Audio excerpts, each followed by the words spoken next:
Hello Gemini, Sun, Moon and Rising. This is your love life reading for the first half of December. So I know I said last time that I'd go back to the original spread that I had been using in my first videos, but I had such a great response to this spread that I decided to use it again. So what do we have coming up for you this time, Gemini? Well, your overriding energy is the King of Swords. The King of Swords is very much your own energy. Even though we say kings and queens, they don't actually represent men or women.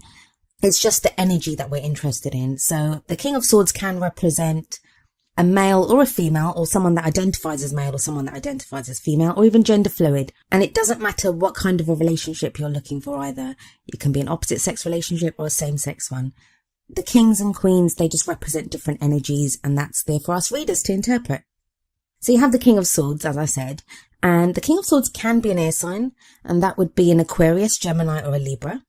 So like I said, that could be you. In which case, if it is your energy, it means you very much feel in your own power right now. You very much feel, I think this will make sense to some of you Geminis, but you feel more like yourself now than you have done in a very long time. So many of us have gone through so much this year that it's left a lot of us at times wondering who we are or what we're doing. But with the King of Swords coming up here in the overriding energy, this would suggest that so many of you now feel very much in your own power, especially with the King. The King is the master of the suit of swords. He has mastered the energies of swords, and swords are all about communication, thoughts, ideas, being able to debate, being able to communicate. He has knowledge, he has wisdom. And a lot of you may be feeling that way right now. You may not know exactly what you have knowledge and wisdom about, but you do feel like you know more now, and you're more confident in what you know than you did even a couple of weeks ago. If this isn't you, if it could be that you're dealing with another air sign, like I said, that's an Aquarius, Gemini or a Libra. All those qualities may apply to that person, that's what they come across as.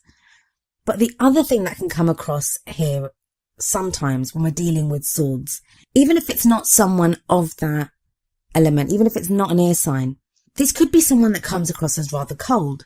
You may try to express an emotion to them and you're not really getting anything back from them. But even then, I think with the King of Swords energy here, you're in a much better position to be able to deal with someone like that. Although I think for the majority of Geminis, this is going to be your energy, that you are back in your own power. Now, the card that comes up at the center of your reading is the Devil. This is the card of addiction. It can refer to literal addiction, like being addicted to some kind of substance like alcohol or drugs or even porn or sex. It can be an addiction to a bad relationship or just to ways of thinking and behaving. But it's when we cling to something that is not good for us, and we know it's not good for us, but we're unable to let it go, like an addiction. It can be that this is you that's having to deal with some sort of addiction, that you're addicted to some substance or pattern of behavior or a relationship, or someone that you're having to deal with is going through that they may be addicted to something. If the original King of Swords energy is your energy, Gemini, then I do think that this Devil energy is something that you're going to be working through in this period, or you may even already be working through it, and that's the energy that you bring into the beginning of December. Because the Devil doesn't just show addiction, it shows freedom from addiction. The message from the Devil is only those things that we allow to hold us back will hold us back. That we have the power to unchain ourselves, to unshackle ourselves at any time. And I kind of feel like that's what you're going through at the moment, Gemini, that you've been unshackling yourself. You've been trying to change the way you think. You've been trying to change the things that you're addicted to. And I hate to keep using that word, but you get what I mean. Like those things that have been holding you back, you are now freeing yourself from that. And the King of Swords would be the perfect person to do this because he's very mind over matter. So bringing this to, like, that's a very kind of general life statement there, but bringing it to love life, that would mean if you're in a relationship, it may be now time to deal with things holding you back. If you're in a relationship, either you or your partner, something may be holding you guys back from connecting or from the relationship progressing forward. It might be time to deal with that. If you're single, you may decide to tackle those things that have been keeping you single.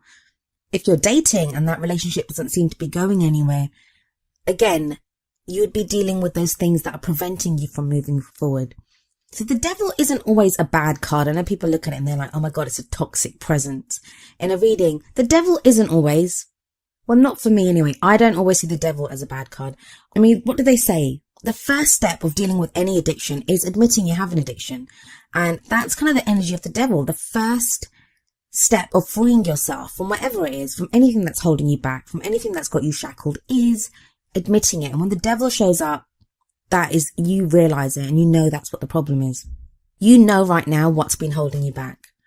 And that's a huge step for you, because if we look at the past energy, we have the Seven of Wands. Seven of Wands is this one guy standing in this doorway and he has all these wands kind of facing him, but he's not backing off. He's standing there, even though he has like weapons coming at him from every angle. He's standing his ground and he's ready to fight. And that's the energy you've just come through, that even though you've had problems coming at you from every angle, problems coming at you from every area of your life, you've stood your ground and you've dealt with them. Now, this may not just be in the past couple of weeks. This may be for the majority of the past year. You've had different things coming at you, but you dealt with them one by one. And maybe that's what's given you the confidence now to know what's happening in your life, to realize that you are stronger than what you believed yourself to be. And that's why you're ready to unshackle yourself from the energies of the devil. But this is an energy in the past. What's happening in the present? Well, we have the Judgment card there, which is a great card. It talks about transformation. So whatever you've been through, and even though you have like the King of Swords energy, if you don't feel like you've reached that level of confidence or that level of knowledge just yet, you're very close to being there, because you have the Judgment card coming up. And that's, like I said, about transformation, about change. It's about looking back over the past, and that's not always the easiest thing to do, but looking back over everything that you've been through, forgiving those people that need to be forgiven, and oftentimes forgiving ourselves, because sometimes we need to forgive ourselves, learning the lessons that need to be learned, drawing a line under it, and then moving forward from there. And that whole process changes us. Now, sometimes the Judgment card can indicate someone coming back from the past. So it may be now that you have someone that's returning to you from the past. That is going to apply to a very few of you. But for some of you, that may be the case. If you're in a relationship, this may indicate that you're ready to move forward to a new future.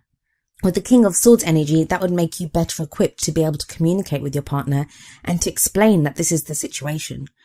If you're single or casually dating, this is probably going to signify huge changes in what you want from a partner, because you've changed. You've changed so much with the Judgment card.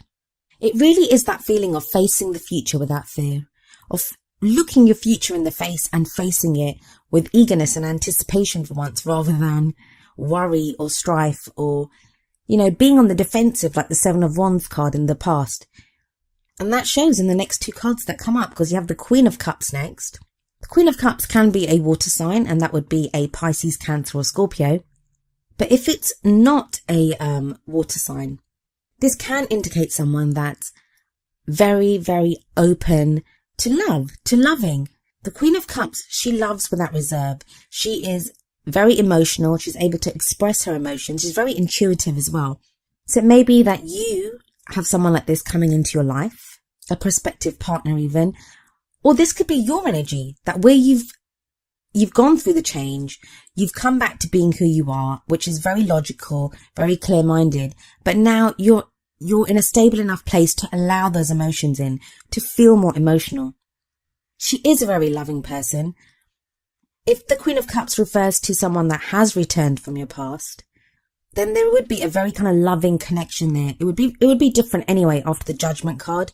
And I think for some of you, this will be the rekindling of an old love. But for the majority of you, I feel this is a new energy coming in.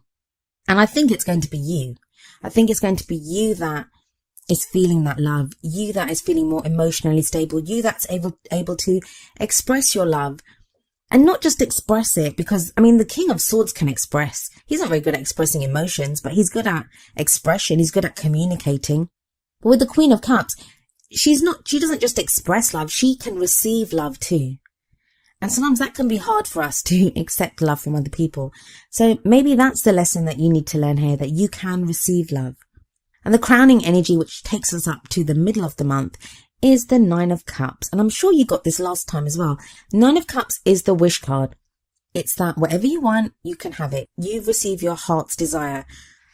I'd love to be able to say that by the time we get to the middle of the month, you will have your heart's desire. But I don't think that's the case, because that would be the 10 of Cups. The 10 of Cups is the happily ever after. But the 9 of Cups tells you that you're almost there. You're almost at your happily ever after. You just have to refine what it is that you want. You just have to decide now, what is it that you want? And I think this first half of December, it's going to allow you to refine that to a level that you haven't probably done so before, and not in a very long time anyway. The 9 of Cups is also a card of celebration. I mean, we see 9 cups here. It's having plenty. It's having lots to share, and it's a love life reading. So you have love to share with people. But if you do nothing else in the next 2 weeks, Gemini, think very carefully about what it is that you want. What do you want? What do you really, really want in your love life? Because by the middle of the month, you're going to have the opportunity to implement that, to call it to you, to manifest what it is that you want. But before you can manifest anything, before you can achieve a goal, before you can make a dream come true, you have to dream it. You have to set that goal. You have to decide what it is that you want. The first card out of the 2 oracle cards I picked for you, it very much resonates with the 9 of Cups. And that is very soon from the Romance Angels deck. And this card says, clearly decide what you want so that it comes to you now. This card is all about the same kind of energy as the 9 of Cups. It's all about asking you, what do you want? What is it that you want? It's almost is the 9 of Cups again, but just in the Romance Angels version. So you have to be very clear on what it is that you want. And I think you'll be in a position to do that. You'll be in a position to do that because you have the Judgment card, because you have the Queen of Cups, because you have the 9 of Cups, and you've gone through the 7 of Wands energy, and it's in the past. And even the Devil, I think, with the card surrounding it, I feel like that's something that's being overcome. And the other oracle card that came up for you is from the Wisdom of the Oracle deck, and it's number 2, Yin.